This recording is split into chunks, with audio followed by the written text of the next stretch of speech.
शुरू किया। समंदर के किनारे जहां मुसल्ला बिछा के सजदा करना था वहां बंदे ने ज़िना शुरू किया। हिल स्टेशन पे जहां अप्रैल मई जून में उत्तर प्रदेश के लखनऊ में जहां बदन जलता हो, वहां मसूरी नैनीताल और कश्मीर के पहाड़ी पे बर्फ गिरती है, वहां तो बंदा को इबादत करना चाहिए कि अल्लाह की नेमतें यहाँ ज्यादा हैं तो सजदा भी ज्यादा होना चाहिए। लेकिन जहां नेमतें ज्यादा हैं वहीं ज़िना ज्यादा है, वहीं शराब ज्यादा है, वहीं बदनिगाही ज्यादा है।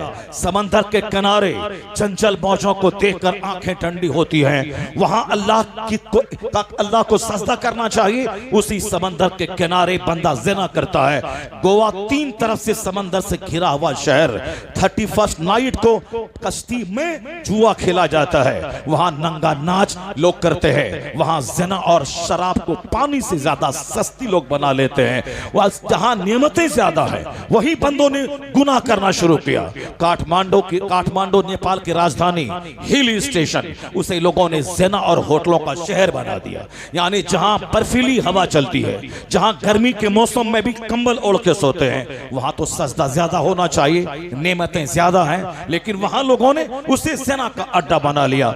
जब हिल स्टेशन पे ज़िना, गोवा में ज़िना, बसा बांद्रा समंदर के किनारे ज़िना, जुहू चौपाटी में ज़िना, अमेरिका से लेके हिंदुस्तान तक जहां दौलतें ज्यादा हो गई वहां ब्लू फिल्में, रंगीन फिल्में, पैसा कम था तो ढीला लिबास था, पैसा बढ़ता चला गया लिबास शॉर्ट होता चला गया, पैसा बढ़ा लिबास चुस्त हो गया, पैसा बढ़ा लिबास और घट गया, और पैसा बढ़ा तो जींस टी शर्ट खत्म, अब वहां बिकनी पे औरतें आ गई। उसके बाद भी लोगों की हवस की आग ना बुझी तो लड़कियों के सर से दुपट्टा हटाकर अपनी निगाहों की हवस का शिकार बनाने के लिए बाज़ाब्ता कानून पास कर दिया गया कि कोई हिजाब और निकाब न पहने, ताकि जी भर के नजरों को सेका जाए। कॉलेज में, स्कूल में, पार्लियामेंट में, असेंबली में, सड़कों पे, कोर्ट में, थाने में, यानी लोगों ने औरतों को जलील और रुस्वा कर दिया। एक दो चार बेटियां थी जो हिजाब पहनती थी ताकि मेरा चेहरा दरिंदों से छुपा रहे, ताकि मेरा चेहरा इन खौफनाक भेड़ियों से छुपा रहे, मेरी आबरू बची रहे। उसके निकाब को भी बंदों ने, लोगों ने उसे निकालना चाहा। नहीं नहीं, तुम 5 औरतें क्यों ऐसा करोगी, चलो सबके सब आम औरतों की तरह नीम बरहना हो जाओ। इन लोगों ने नेमतों के बढ़ जाने के बाद लिबास को शॉर्ट कर दिया।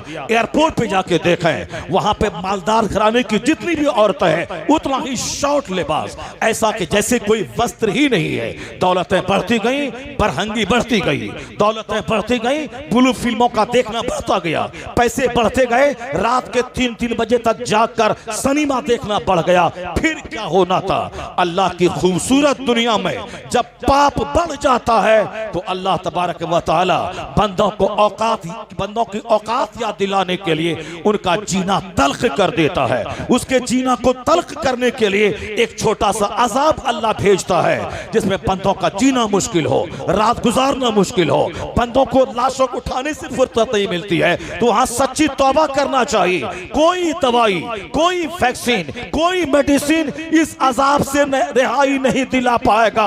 एक ही रास्ता है, जब गुनाह बढ़ा था तो कोरोना का अजाब आया है। अब बंदा सजदा बढ़ा दे, इबादत बढ़ा दे, दुआ बढ़ा दे, तिलावत बढ़ा दे, तस्बीह बढ़ा दे, दुरूद बढ़ा दे। जिस दिन मस्जिदें आबाद हुई, जहाँ इबादत बढ़ी, अजाब घटेगा, फिर पहले से ज्यादा मुसर्रत का माहौल पैदा होगा। सुभान अल्लाह, सुभान अल्लाह, सुभान अल्लाह, जिंदाबाद, जिंदाबाद, जिंदाबाद। वमा खलक़तुल जिन्न वल इंसा इल्ला लियअबुदून। हमने इंसान और जिन्नात को इबादत के लिए पैदा किया। अब तमहीदी गुफ्तगू मेरी ख़त्म होने जा रही है, फिर अब मैं तकरीर शुरू करने वाला हूँ।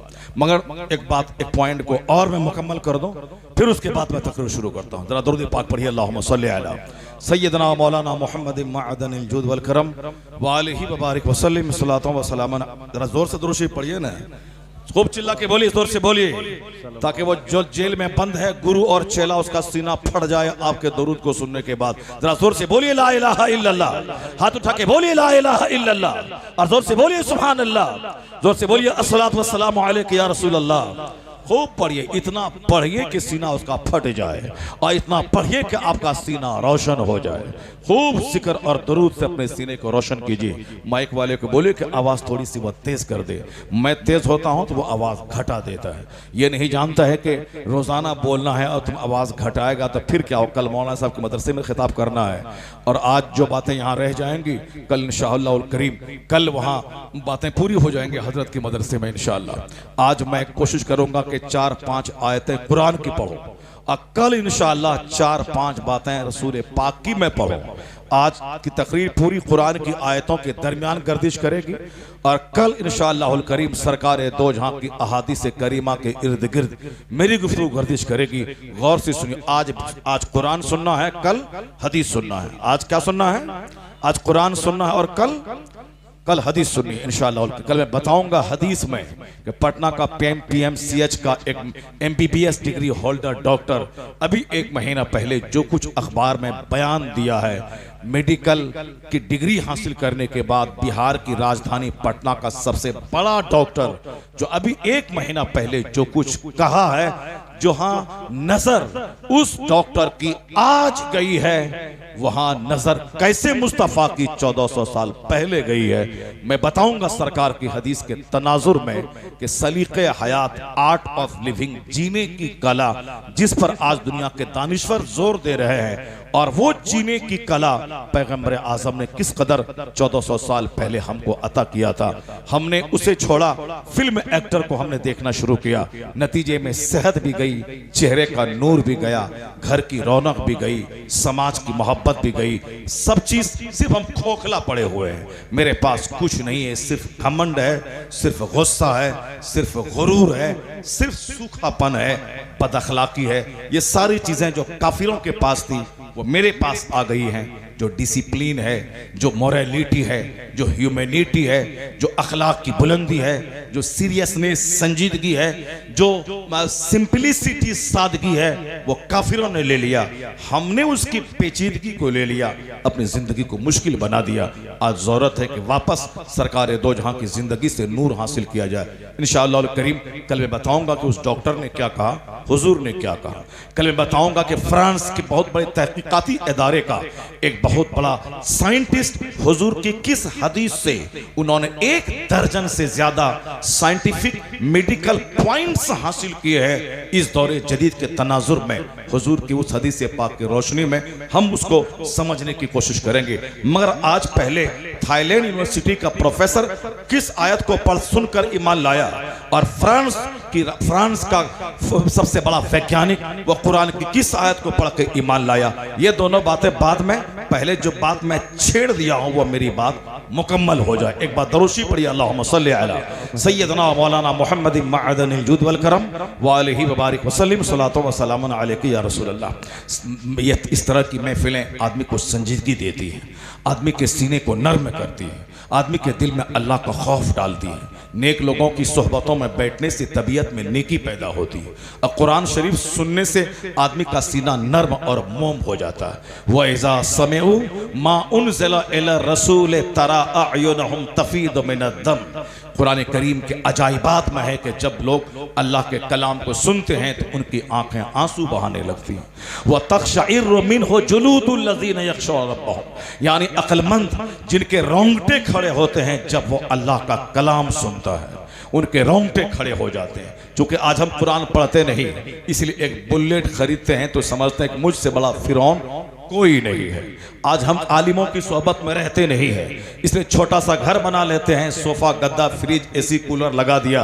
अब समझते हैं कि मुझसे बड़ा नमरूद पूरे इलाके में कोई नहीं है। हमने अपने घर में थोड़ी सी सोफा पे बैठ करके चाय की चुस्की और कॉफी पी लिया, बर्गर, चाउमीन, समझते हैं मुझसे अच्छा कोई नहीं खाता है, मुझसे अच्छा घर किसी का नहीं है। हमारे बिहार में आजकल 7-7 लाख के बुलेट पे लोग चल रहे हैं, गांव देहात में 4-4 लाख के बुलेट पे चल रहे हैं। क्योंकि अब अपाची और ग्लैमर पे चलना अच्छा नहीं लगता, क्योंकि उसमें साइलेंसर है, आवाज नहीं होती है। अब लोगों को 4 लाख की बुलेट गाड़ी चाहिए ताकि जब चले भट भट की आवाज से लगे कि जमीन थर थर कांप रही है। यानी अब लोगों को साहब बुलेट चाहिए। अब बुलेट पे चलता लगता है जैसे कि वह हिंदुस्तान को खरीद लिया है, अब वह सारा हिंदुस्तान उसका है। अब वो साहब क्या है कि वो उत्तर प्रदेश का मुख्यमंत्री है वो। यानी बुलेट खरीदना कमाल, सोफा पे चढ़ना कमाल, मकान बनाना कमाल। हम इसी में मस्त हैं, छोटी सी नेमत मिली इतराने लगे। जबकि इसी हिंदुस्तान में एक आदमी के पास 36 मंजिला मकान 50 अरब रुपए का मकान मौजूद है, 50-100 करोड़ रुपए का मकान मौजूद है। इसी हिंदुस्तान में एक आदमी ने अपनी बेटी को 500 करोड़ रुपए का बंगला गिफ्ट किया। इसी भारत में 100 करोड़ की कार हिंदुस्तान में दौड़ रही है। नेमतों की कोई हद नहीं है, इसलिए मकान बना के इतराना, छोटी सी टीचर की नौकरी पाने के बाद घमंड गुरूर करना, 1 2 4 10 20 कमरे का घर बना लेना, या दिल्ली में और मुरादाबाद शहर में 2-4 घर बना लेना, उसमें इतराना, ये तो पागलों की कहानी है। मेरे घर की कीमत 50 करोड़ है और सामने 50-100 करोड़ का बंगला मौजूद है। मैं फॉर्चूनर पे चलता हूं 25 लाख की और सामने वाला आदमी 25 करोड़ की कार पे चल रहा है। तो कहां 25 लाख, कहां 25 करोड़? मैं मुकाबला कर पाऊंगा? नहीं कर पाऊंगा। मेरे पास 5 घर है, सामने वाले के पास 25 घर है। हमारे पास 5 फैक्ट्री है, सामने वाले के पास 50 फैक्ट्री है। नहीं होगा मुकाबला, हम कभी नहीं जीत पाएंगे, मुकाबला नहीं कर पाएंगे। इतनी दौलत है कुफार और मुशरिकीन के पास कि आप उनकी दौलतों का मुकाबला कभी नहीं कर पाएंगे। इसलिए मकान का मुकाबला छोड़ दीजिए, गाड़ी का मुकाबला छोड़ दीजिए, कपड़े का मुकाबला छोड़ दीजिए, राडो घड़ी का मुकाबला छोड़ दीजिए। इज्जत इस मकान में क्या ढूंढेंगे आप? आल्टो खरीदेंगे, 10 साल की मेहनत के बाद सामने वाला 25 लाख की कार पे आ जाएगा, आपकी आल्टो साइकिल से बदतर नजर आएगी, मुंह छुपा के भागेंगे। इसलिए मुकाबला नहीं कर पाएंगे। हमारी इज्जतों का राज 1400 साल के अंदर कि मेरी धमक से ईरान हिला था, मेरी धमक से रोम हिला था, मेरी धमक से हिंदुस्तान हिला था। मोहम्मद इब्ने कासिम ने हिंदुस्तान हिलाया, खालिद इब्ने वलीद ने मैदान जंग को हिलाया, हमारे तारिक बिन ज़ियाद ने रोम को हिलाया, कुस्तुनतुनिया हमारे फातिह ने अपने ज़ेरे कदम किया, यूरोप में इस्लाम का झंडा गाड़ा, चाइना जापान में इस्लाम का झंडा गाड़ा, हिंदुस्तान के बुतखाने में इस्लाम का झंडा गाड़ा। दौलत की वजह से नहीं, मकान की वजह से नहीं, वो तो फकीर था, अपने कांधे पे घर लिया था, खाना बदोश यानी खाना को दोष कांधे पे लिया था। जहां रास्ते में रात हुई, खंबा गाड़ा, तंबू बिछाया, घर बनाया, आराम किया, सुबह हुई, टूटा उखाड़ा, तंबू कांधे पे लिया, आगे चलता रहा। ना घर बनाया, ना बहुत सारा साजो सामान लेके आया, लेकिन कौन सी ताकत थी उनके पास? वह रूहानी ताकत थी, सजदे की ताकत थी, इबादत की ताकत थी, अल्लाह के दिन को फैलाने की ताकत थी, मुस्तफा के मजहब को आम करने की ताकत थी। उनके पास सोफा गद्दा नहीं था, अल्लाह की मदद उनके साथ थी, खुदा की नुसरत उनके साथ थी, मुस्तफा की रूहानियत उनके साथ थी। फिर क्या हुआ?